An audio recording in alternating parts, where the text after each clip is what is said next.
My name is Lim Si-Hui, machine number AF200131. A vision about the introduction.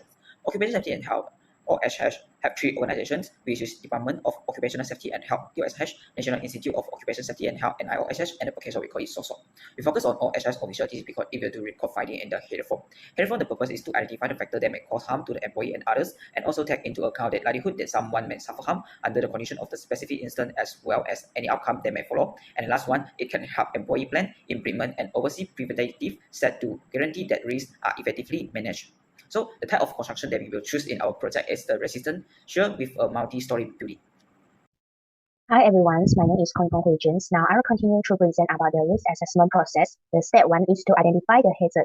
Hazard is an activity that brings danger in terms of physical or mental. There are several types of hazards, such as the physical hazard, like high exposure to the extreme weather and walking at the high place, mechanical hazard, chemical hazard, biological hazard like the insect bite, ergonomic hazard is the walking in the wrong position, and the psychosocial hazard. There are several ways to identify the hazard. The first one is through the past experience, industrial code of practice, health and safety material about the hazard like the safety data sheet and also the research study. And the last one is the past accident record. Hi everyone, my name is Zhong Ming Chuan. I'll continue to explain about the risk assessment process. Step 2, decide who might be harmed and how. First of all, we must know why it is important. This is because it helps to identify the most effective way in managing the risk. Then, we must know who will be the person in charge in making this decision. The answer definitely will be the OSH officer. After that, we must know who might be harmed. Every one of us know that the workers will be the most obvious people that might be harmed as they have a direct exposure to the hazard. But members of public may also be harmed if the construction site is located on or nearby the public areas. Lastly, extra thought must be given to new and young workers, people with disability, and new or expectant mothers. This is because they have a higher level of risk when they are exposed to the hazard as compared to normal workers. So here is the stage 3 of risk assessment process, which is evaluate the risk and decide on the precautions. The purpose of evaluate the risk is to ensure the safety of workers, to identify the potential physical hazard, and need to decide on the precaution to reduce the risk of injury and to provide a safer working environment. Here are the examples of the risks and decide precaution for fall and heights, and also electrocution. I will continue for the risk assessment process step 4, which is record finding and implement them. For this step 4, actually have the OSH official will be in charge. This is because it will be record down all the hazard identification, risk analysis as risk record in the high-risk form. So this is because the activity that will be done by the employee, and it must be make sure all the persons that will be stay at the construction site is safety. So why we want to implement that, this because to reduce the risk level to the lowest state at the construction site and then make sure the employee can be safe and help during the work activity. Salam and good day to Doctor. My name is Ganili. Now I would like to proceed about the risk assessment step 2.5. Reviewing and updating risk assessment is crucial to ensure ongoing effectiveness in managing workplace hazard. There are two types of review assessment, which are initial review and periodic review. The initial review in risk assessment is based on the first step in the risk assessment process. The periodic review is important to ensure the risk assessment remains effective and up to date. To conduct the full hierarchy table, we should evaluate risk assessment by applying the formula of likelihood times severity is equal to the relative risk. The table shown in the slide is the risk metric table. The red color one represents the higher risk of work.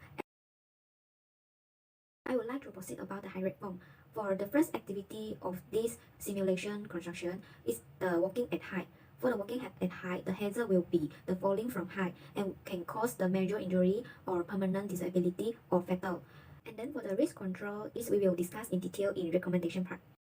From the stated construction site, the hazard debris from the installation of electrical system like the explosions with the fire due to the mistake on the connection of wiring. It can cause the fire burns, which bring the risk until the medium risk, which with a scale of 10, and also the installation of pumping system that bring the hazard about the exposure to the flying particles such as the dust.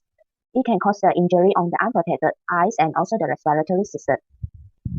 It brings also the medium risk, Work activity number 4 is moving object. Already given the suitable training, so the risk analysis in the 3 is its low level.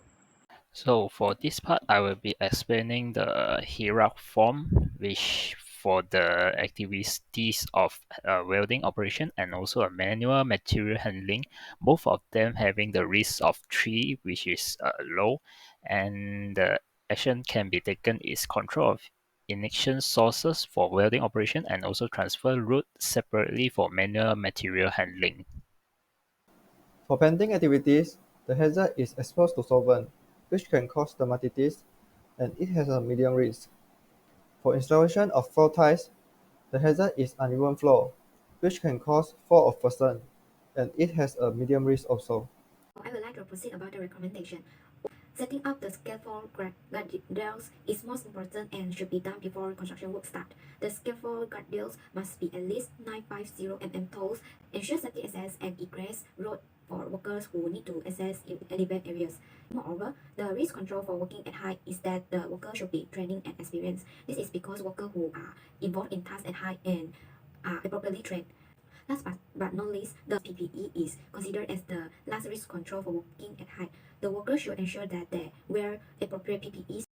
Now there are some recommendations for the installation of electrical system. Some recommendation is like we should give some professional training before the conducting of work, and also we need to give the chance for the worker to attend the course that can help to improve their skill.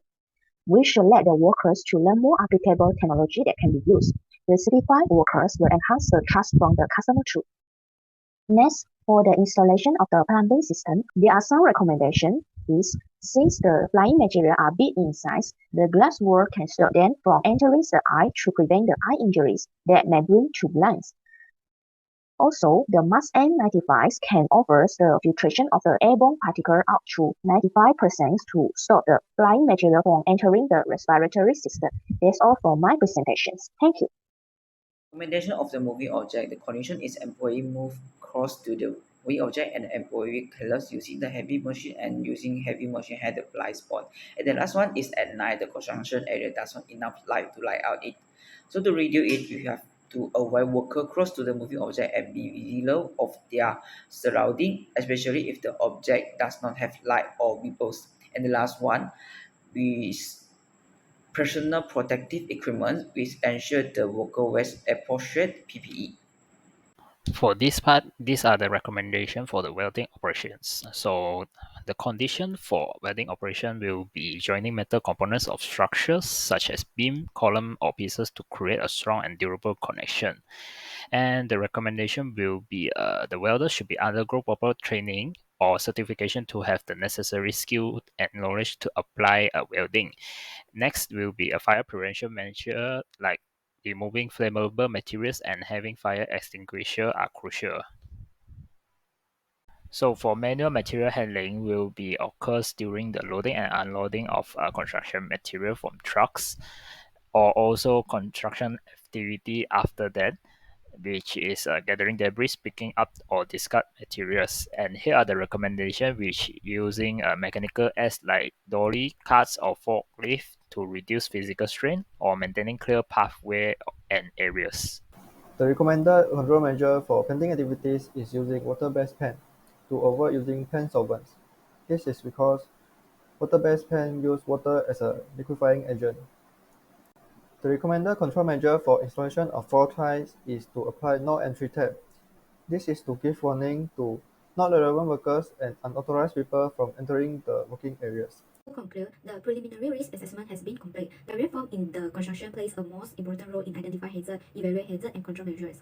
The identification of hazard helps to identify a range of hazards present in the multi-story building construction site. In addition, each of the activities that has been carried out should have PPE. It is because when an accident occurs, the most effective way is to control yourself.